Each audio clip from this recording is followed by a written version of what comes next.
In a small Japanese town in the late 1800s, a young inventor named Sakachi Toyota spent his days working with machines. Japan was changing quickly. New factories were opening, and people needed better tools to make clothes faster. Sakachi watched his mother and sisters weave cloth by hand. It was slow, hard work. One mistake could ruin hours of effort. Sakachi dreamed of building a machine that would weave without stopping. He worked night after night in a small shed. He failed many times. The loom would break, threads would tangle, and neighbors laughed at his strange ideas. But Sakachi never stopped trying. Finally, in 1897, he invented the first automatic loom in Japan. It could detect a broken thread and stop immediately. This saved time and money. His invention became famous. Factories all over Japan wanted his looms. Sakachi started a company called Toyota Automatic Loom Works. He became successful, but he had a bigger dream for his son. Kiichiro Toyota, Sakachi's son, grew up watching his father fix problems with creativity. In the 1920s, Kiichiro traveled to Europe and America. He saw cars everywhere, Ford Model T cars driving on wide roads. In Japan, there were almost no cars. People used rickshaws or walked. Kiichiro thought, Japan needs its own cars. We can build them better. When Sakachi died in 1930, he left money from selling a loom patent to an English company. He told Kiichiro, use this to make cars for Japan. Kiichiro started an automobile department in his father's loom factory. Engineers worked day and night.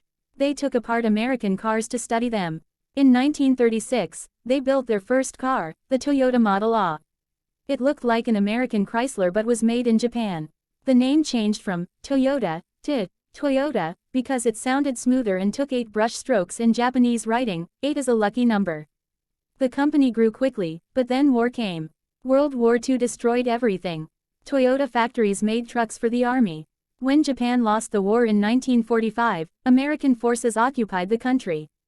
Toyota was almost broken, machines were damaged, workers had no food, and money was gone. The American government wanted to close many Japanese factories. Toyota was almost sold to Ford for almost nothing. Kiichiro fought to keep the company alive.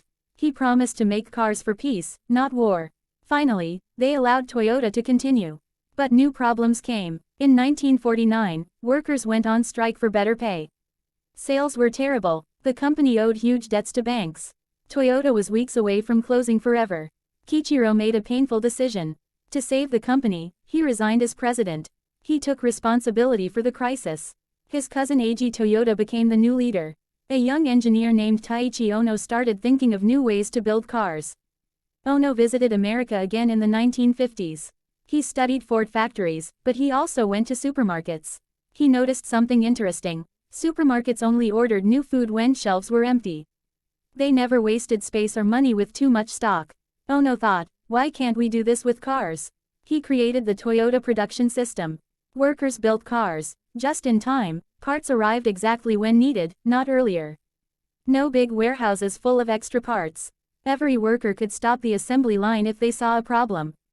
The word, Kaizen, became famous, constant small improvements every day. Workers shared ideas to make things better. At first, people laughed. Japanese factories were small compared to American giants. How could tiny Toyota compete? In 1957, Toyota exported its first cars to America, the Toyopet Crown. It was a disaster. The car was too slow for American highways and broke easily. Dealers lost money. Toyota almost gave up on America. But they didn't quit. Engineers went to America, listened to complaints, and fixed every problem. They learned from failure. In 1966, they launched the Corolla, a small, reliable, cheap car. Americans loved it. Sales exploded. Year after year, Toyota improved. They built better quality than anyone else. While American cars broke down often, Toyotas lasted forever. Customers trusted the brand. By the 1980s, Toyota was one of the biggest car companies in the world. They opened factories in America and Europe, creating thousands of jobs. In 2008, Toyota became the world's largest automaker, passing General Motors. From a small loom workshop to global leader, all because of persistence, learning from mistakes, and never wasting anything. Today, Toyota makes millions of cars every year. They lead in hybrid technology with the Prius, saving fuel and protecting the environment. The company still follows Kaizen. Every employee, from factory worker to president, looks for ways to improve. The untold story of Toyota is not just about cars. It is about ordinary people facing impossible challenges and refusing to give up. Sakachi failed hundreds of times with his loom. Kichiro lost almost everything after the war. Ono's ideas were called crazy at first. But they kept going. They turned failures into lessons. They proved that with hard work, creativity, and teamwork, anyone can climb from the bottom to the top. If you face difficulties in life, failed exams, lost jobs, or broken dreams, remember Toyota's story. Keep improving, one small step at a time. Success is not about being perfect from the start. It is about never stopping.